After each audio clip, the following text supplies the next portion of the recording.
For Nordic Fjords hole 6 in a strong tailwind, you can drive the green, but I'm going to show you the two layup methods, one in a tailwind and in a headwind as well. Here I'm stretching my club out to max distance, and I'm going to see how many rings I need to push up to get it to drop on that fairway.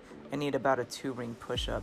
I'm going to do max right spin and 5 bars of top spin, and then adjust my shot at max distance with a 0% elevation. So here you can see me stretching up my rings. I need about 2-ring push up.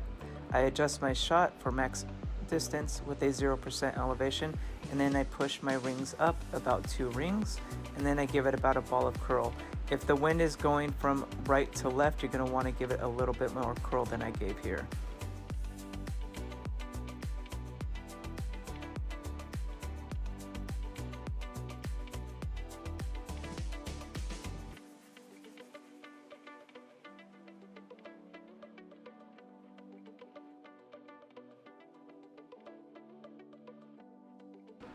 This sets us up for a nice min short iron second shot, and you're going to be using an over adjustment of 10% here. Here I'm counting my rings up, and I counted about 15 rings. I played this at 15% slider with a plus 10% over adjustment of my shot. If it's a tailwind, you do want to use a little bit of backspin, and if it's a headwind, you want your ball guide going through the hole. So again, with a Thorn 9, you can do 1% per ring up until about 25%. So count your rings up, use the slider at that position. So I counted 15 rings, I used 15% slider, and then you're going to use an over adjustment of 10% on your second shot.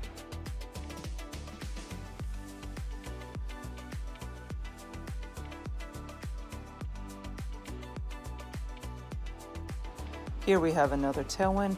I'm going to stretch out my club to see how many rings I need to push up to have it land square in the middle of that fairway, and then I'm going to over adjust my shot with a 0% elevation at max distance. I'm doing max right spin and 5 bars of top spin. If you are playing with a less side spin ball, you're going to have to give it more curl, so just remember that. So again, I'm adjusting this at max distance with a 0% elevation, and then I'm pushing up 2 rings since that's what my club required to be on that fairway, and then I'm going to give it about a ball of curl. The less side spin that you have, the more curl that you're going to have to give.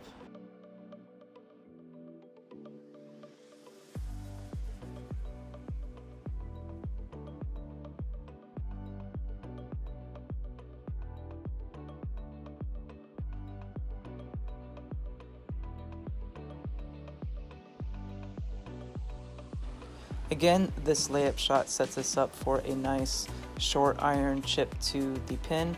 Here again, I'm going to count up my rings, and I'm going to play the slider at plus 10% over adjustment of my shot. I forget how many rings I actually counted here, but I am going to basically use 1% per ring for my slider, and then I'm going to over adjust that shot with a plus 10% over adjustment of my shot.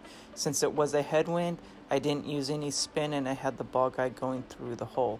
So again, in a headwind, you want the ball guide going through the hole, and in a tailwind, you want it to stop just before the hole. And again, this shot's going to be at the slider of your club with a plus 10% over adjustment of your shot.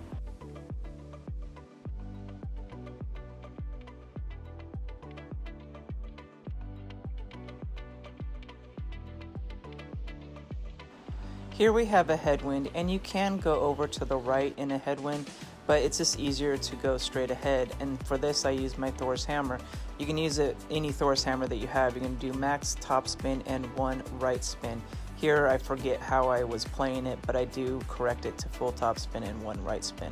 I'm going to have my blue ring up near the top of the rough, and I'm going to play at 0% elevation at maximum distance of my club. So again, we're going to play this at max distance with a 0% elevation, and you do want to give it a little bit of curl to the right to keep it away from that sand bunker on the left. Here I just took a normal shot, but you do want to curl, baby curl to the right just to keep it away from that sand bunker on the left.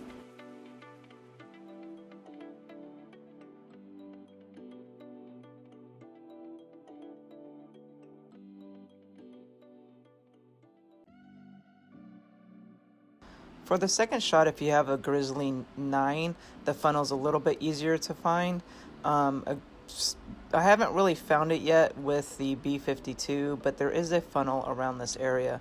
But I end up taking too long to actually try and find the funnel. So I just play this shot at the slider of my club with a plus 10% over adjustment of my shot. In a tailwind, you do want the ball stopping short of the hole, and in a headwind, you want the ball to basically go through the pin just a little bit. So again, I played this at the slider of my club with a plus 10% over adjustment of my shot. Hopefully this guide helps you guys out. Remember, hit perfect and happy golfing.